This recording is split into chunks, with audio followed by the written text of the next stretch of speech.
শুভ সকাল বন্ধুরা, আমি সুতপা লাড্ডু গোপাল লাইফস্টাইল চ্যানেলে আপনাদের সবাইকে স্বাগত জানাই। আজকে অত্যন্ত একটা পবিত্র দিন। আজকে হলো ভীম একাদশীর দিন। আজকের দিনে ভগবান শ্রীকৃষ্ণ, নারায়ণ, গোপাল সোনার পুজো আমরা বেশিরভাগ বাড়িতে সবাই করে থাকি।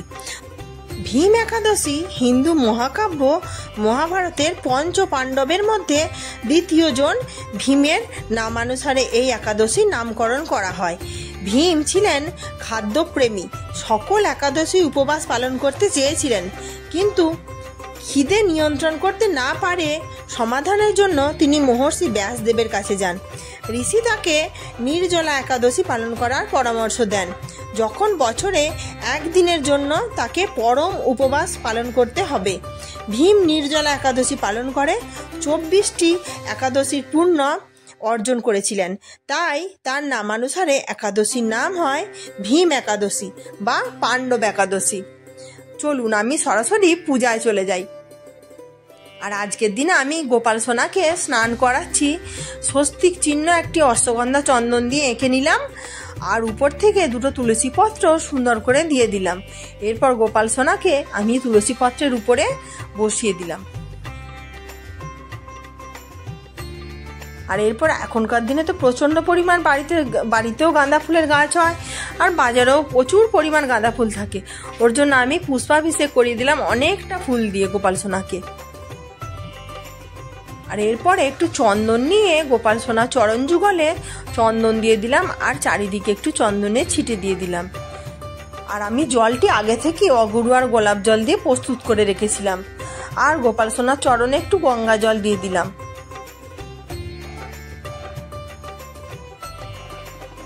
আর ওই জলটি দিয়ে গোপাল সোনাকে স্নান করিয়ে নিচ্ছি।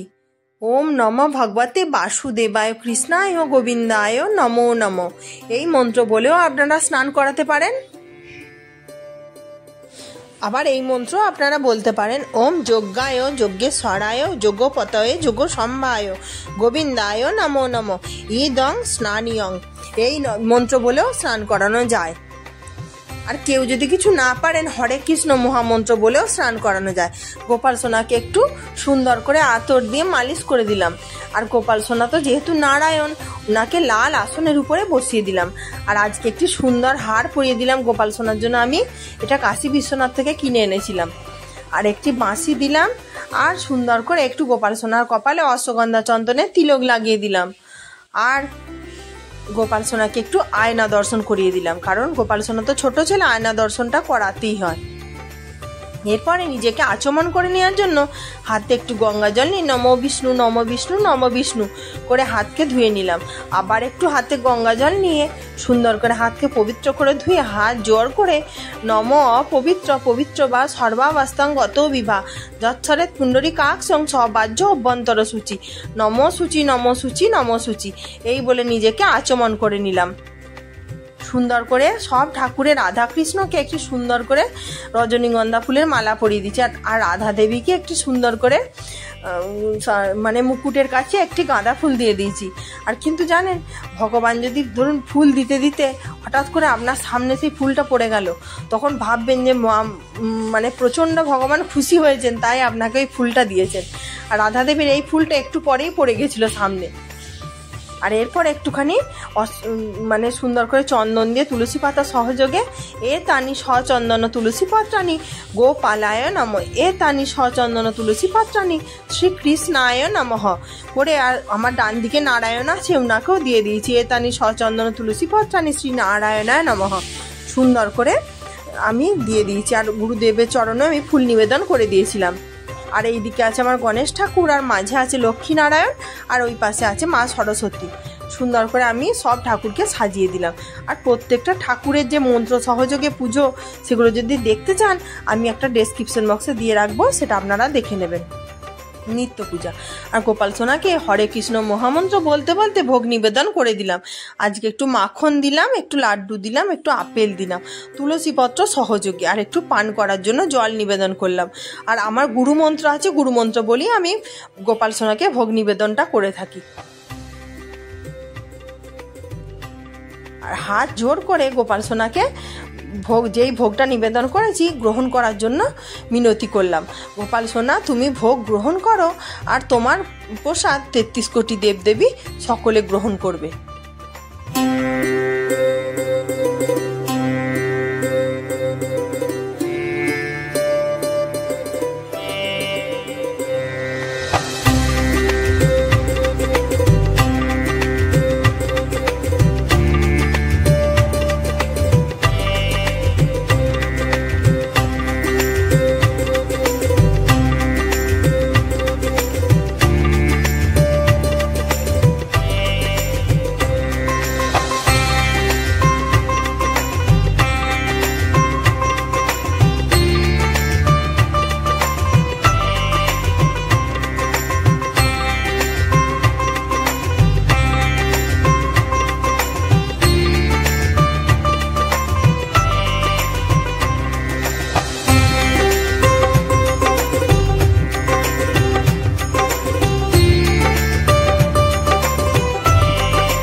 পূজা করা শেষে আরতি করার পরে শঙ্খধ্বনি করে নিলাম। তারপরে হাত জোর করে সমস্ত ভগবানের উদ্দেশ্যে প্রণাম মন্ত্র বলে সমস্ত ভগবানকে প্রণাম করে নিলাম সুন্দর করে।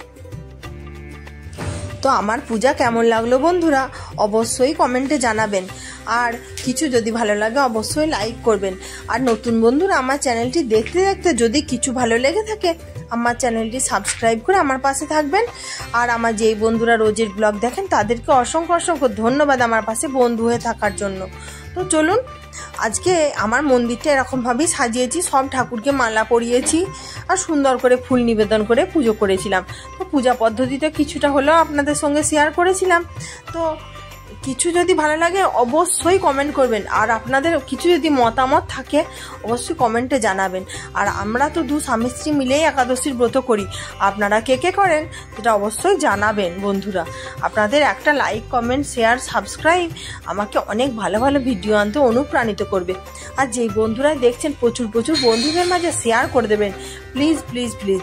কারণ না একাদশীর ব্রত করে আর এরকমভাবে পূজা আমি দিয়ে থাকি, অনেক বন্ধুই আমাকে কমেন্ট করে জানান যে আপনার পূজা খুব ভালো লাগে, আপনার পূজা দেখতে খুব ভালো লাগে। হ্যাঁ, আর আমি সাজিয়ে গুছিয়ে নিজেরা যেমন পরিষ্কার পরিচ্ছন্ন থাকি, ঠাকুর ঘরও আমার এরকম পরিষ্কার পরিচ্ছন্নই থাকে বন্ধুরা।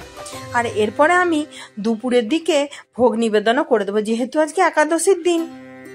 বিশেষ একটা আড়ম্বর করে রান্না বান্না করে গোপাল সোনাকে দিচ্ছি না, কারণ কি ওই অন্ন তো আমরাও যেমন খাই না, গোপাল সোনাকেও দেওয়া হয় না। কিন্তু ভগবান তো, আজকে একটু পাকা পেঁপে ছিল, এই পেঁপেটা এনেছিলাম বাপের বাড়ি থেকে, একটু পেঁপে একটু মোরব্বা সুন্দর করে দিলাম, দিয়ে গোপাল সোনাকে ভোগ নিবেদন করলাম।